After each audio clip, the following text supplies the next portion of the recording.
Welcome to Blue Talks.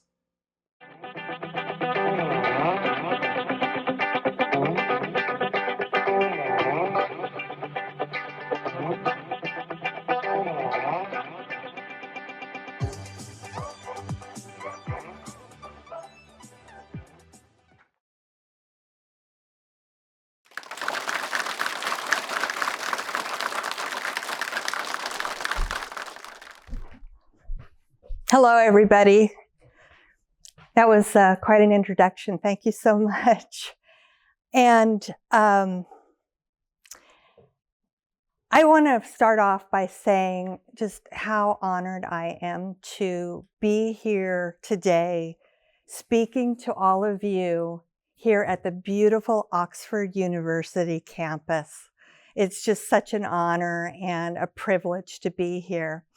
And the reason why I am so passionate about being here and speaking to you about Alzheimer's disease is because I have found that even though there are millions of people currently living with Alzheimer's disease and related dementia worldwide, it remains one of the most misunderstood diseases and conditions that exist today. Most people associate Alzheimer's disease and dementia exclusively with memory loss and confusion, but it is so much more complex than just those two cognitive issues.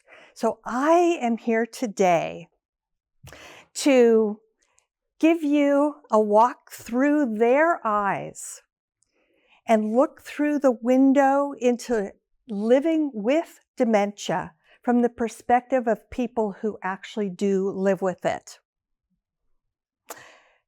We're going to take a glimpse into the unique world of individuals living with Alzheimer's disease. Now, this presentation aims to unveil the complex realities of living with dementia, going beyond common misconceptions about memory loss and confusion. Through the personal accounts that I'm going to share with you today and real-life illustrations, we'll explore the daily experiences of those affected by a brain disease and discuss how the knowledge can inform you to be more empathetic and effective and learn effective care approaches. As I mentioned before, dementia affects more than just memory and impacting various cognitive abilities in many, many complex ways. Despite affecting the millions of people worldwide living with the disease, it still remains one of the most misunderstood diseases of today. So I'm going to illustrate for you how individuals with Alzheimer's disease realistically perceive their worlds to give you a better understanding of what it's really like to live with Alzheimer's disease, or one of the other 200 known brain diseases that also cause dementia.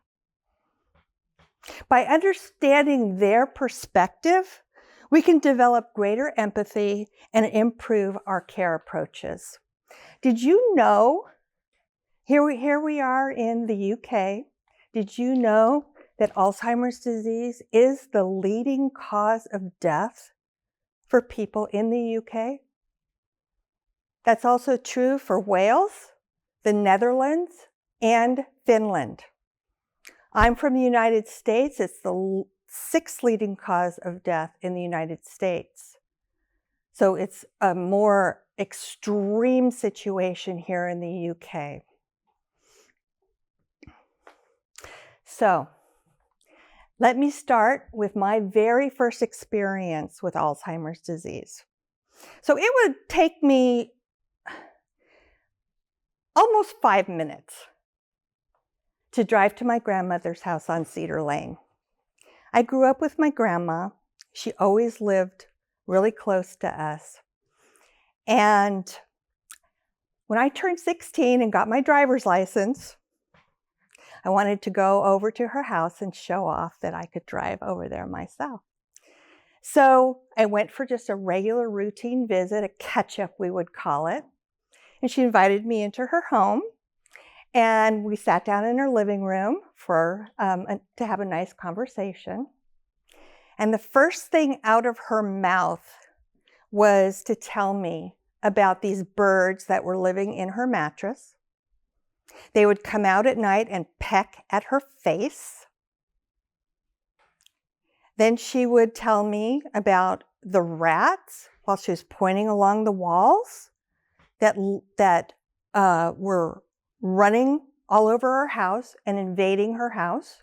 I'm looking at the walls. I'm not seeing anything. And then she proceeded to tell me about those men that were constantly breaking into her home, stealing her jewelry, stealing her personal possessions.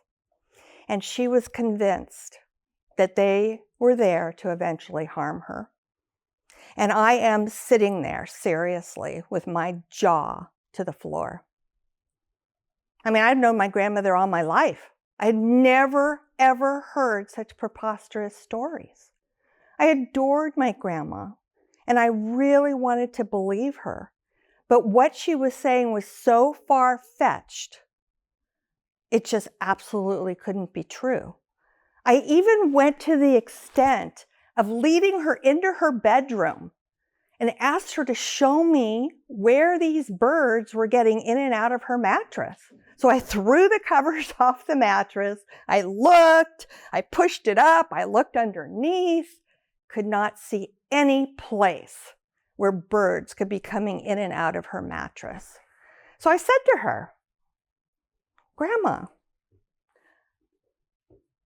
I'm not seeing any evidence of birds getting in and out of your mattress. Can you show me where they are digging their way in and out?" And she looks me straight in the eye and she said, "Oh, Lisa, they're there. They're just very, very clever." Which turned out to be a classic response coming from somebody living with Alzheimer's disease. So that is a day that I have never, ever forgotten, 50 years later. And little did I know that this was going to be the beginning of a 20-year journey for my grandmother and our family, with 7 more family members to follow her. It was also going to be the beginning of my journey, helping other families through their heartbreaking journey with Alzheimer's disease. So let me ask you this. Have any of you, by the show of hands, ever wondered, has it ever even crossed your mind what it might be like to live with a cognitive disease like Alzheimer's or one of the other 200 that exist out there? Yeah. Well, that's interesting because it's not something that I think we, spend a lot of time dwelling on, because we kind of want to just put it off to the side and not think about whether or not we're going to get it, or if we have that personal experience in our lives, what it's really like. As I said, the majority of people actually believe that it's exclusively robs you of your memory and causes confusion. And that is absolutely farthest from the truth. So what I'm going to do today is reveal what it is truly like to live with Alzheimer's disease by drawing parallels for you with one of our all-time favorite childhood stories, Alice in Wonderland. And I chose to use the Alice in Wonderland story as an analogy to what living with Alzheimer's disease and dementia is really like, for a couple reasons. Most of us know the story. I think almost every one of us in the audience here today has either read the story, seen the movies, been to Disneyland, or had somebody read the story to us when we were young. So, based on that, it's relatable, right? We all can relate to the various scenes of Alice's journey through Wonderland. And this is the analogy that I'm going to present to you for what it is really like to live with Alzheimer's disease. So you can draw those parallels together. So what I'm going to ask you to do, if you can, just open up your minds and your imaginations to visualize the story of Alice in Wonderland as it relates to living with dementia, as I'm walking you through a few of the scenes in this story. Because I'll tell you, the reason why I chose this story is I was reading this story to my granddaughter, maybe 5 years ago. She's 9 now. And as I was reading the story to her, I was seeing so many similarities to what I do as a certified dementia practitioner to what I have observed for 30 years now in people who actually live with the disease. And because I have seen it be so difficult for people to really wrap their heads around what it's actually like to live with a brain disease and what it's doing to their brains, I thought this is perfect, because people will be able to relate to it. So here we have Alice as an older woman who is having a hallucination in her dementia, thinking she is seeing a big white rabbit holding his pocket watch, dressed in a suit. And my Alice, my out-of-the-box Alice, believes she is seeing a big white rabbit standing in front of her. She had once been a vibrant and lively soul, but with the passage of time, she found herself slowly slipping into the clutches of her Alzheimer's disease. And just like in the story, where little Alice, fabled Alice, was sitting listening to her caregiver, to her sister, reading her a story, she started to get tired and bored, which is kind of a common symptom of people living with Alzheimer's disease and dementia. And she was looking around for something else to do when she saw this big white rabbit dressed in a suit, hurrying by, looking at his pocket watch, and mumbling, I'm late, for something. And what happens after that? She gets up and she follows that rabbit, as a little girl would do, out of curiosity, out of boredom. Well, that's exactly what's happening here with our Alice living with dementia. But for her,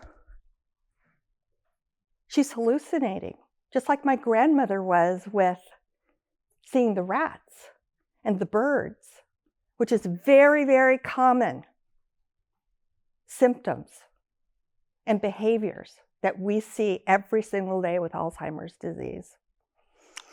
So that's a great parallel between Alice in Wonderland and my Alice living with Alzheimer's disease. So Alice gets up out of curiosity and she follows that big white rabbit. And then all of a sudden follows him into the tree trunk and down the rabbit hole she goes. She's lost and confused. She doesn't have any idea where she is. Another behavior and symptom of Alzheimer's disease. She found herself in this strange room just as she saw the white rabbit disappear through the little door. And she couldn't figure out for the life of her how he managed to get through that door because she's looking at herself and the door, and there's no way she's fitting through it. So she's looking around, trying to figure out how she's going to get out of this room, where she sees a bottle sitting on a table that says, "Drink me." So she does. Remember that part in the story? And then what happens? All of a sudden, she starts shrinking and shrinking and shrinking to such a small size, like a mouse. And now she realizes how that rabbit was able to fit through the door. Another fantasy in her mind with living with Alzheimer's disease and dementia.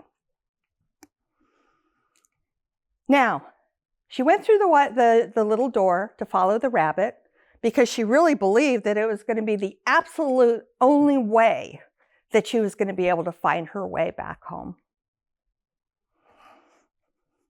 And at times, while she was following the rabbit, she thought he was beckoning her to follow him into the unknown. And that's what happens to people when they live with dementia.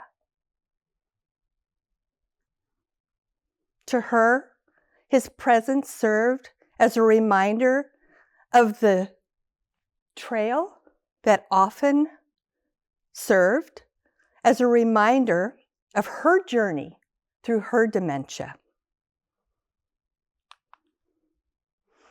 So, on her journey, trying to find the white rabbit, she came upon the garden of live flowers.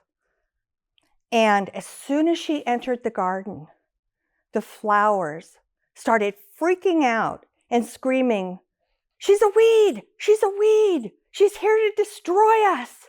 Oh no, what are we going to do?" Well, that's a symbol in the dementia world of a common behavior that we see called paranoia. And that's how Alice reacted to the weeds insisting the flowers insisting she was a weed and that she was there to destroy. Just like my grandmother, when she was telling me that those men who were constantly breaking into her home, stealing her jewelry, were there to harm her. She believed that 1,000% in her mind. So what does she do after she started feeling threatened by the flowers? She skedaddled out of there as fast as she possibly could. And so, this is a good parallel. This particular scene illustrates how individuals with dementia may experience irrational fears and misinterpret their surroundings, leading to anxiety and confusion. Then she comes upon the caterpillar. And this caterpillar was sitting atop a mushroom, smoking a hookah, and blowing smoke rings right in her face.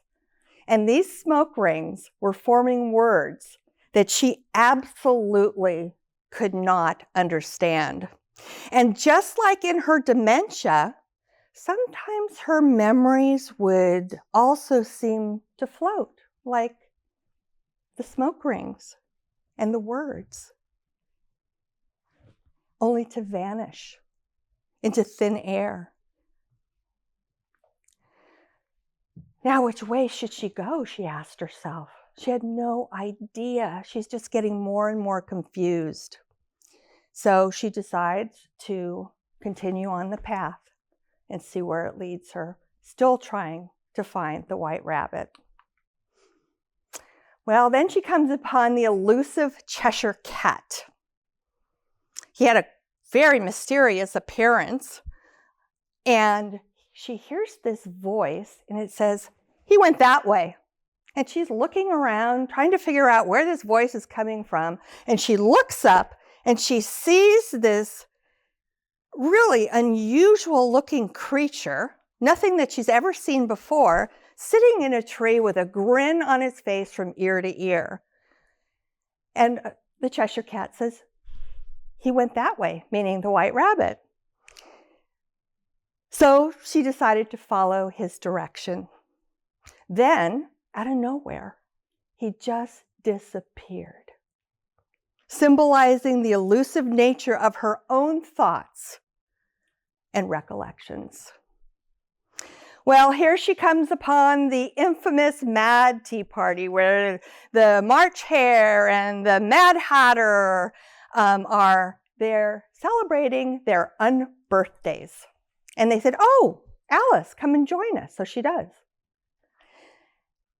And she's sitting there, and they are saying the most nonsensical, ridiculous things that she's ever heard. She could not make any sense of them. And she says, "I want to go home. I don't want to be here anymore." And they looked at her and they said, "But you already are home." Another familiar thing that we hear with people living with dementia is them constantly telling us that they want to go home. And then our response is, "What are you talking about? You're already home." So the white rabbit happened to be at that unbirthday party too, but it was so crazy and nonsensical to her that she decided maybe hanging around the white rabbit wasn't the best choice. So she skedaddled out of there too. Okay, here she comes upon the Queen of Hearts. And what happens with the Queen of Hearts? She encounters a queen who has extreme mood swings and misunderstands everything. She invites Alice to play croquet, and Alice refuses. And then all of a sudden, the queen starts screaming out at her, "Off with her head! Off with everybody's head!" And she didn't understand, what did I do? What did I do? So she skedaddled out of there. But this time, she's being pursued by a deck of playing cards. Now, the biggest difference between the real Alice in Wonderland, the story we all grew up with, and my Alice, who's suffering from Alzheimer's disease, is that the real Alice eventually woke up from her dream. My Alice, the Alice living with Alzheimer's disease and dementia, unfortunately, will never wake up from a dream because this is her reality. This is her new world. This is her permanent life from moving forward, from here on in. It's a world filled with uncertainty and things that make absolutely no sense because the mind is no longer able to separate fact from fiction. It's a world where one becomes convinced that people are out to harm them, like my grandmother, like Alice. Because when you live with dementia, you live with impaired reasoning. And it's a world where you can easily become disoriented to place and time. And you can even believe you're living in a past time frame of your life because your short-term memory is slowly but surely failing you. So you're pulling from your past memories, and that's what you're relying on to live your day-to-day life. Like needing to get someplace other than where you currently are. Like wanting to go home, but nobody is telling you how to get there.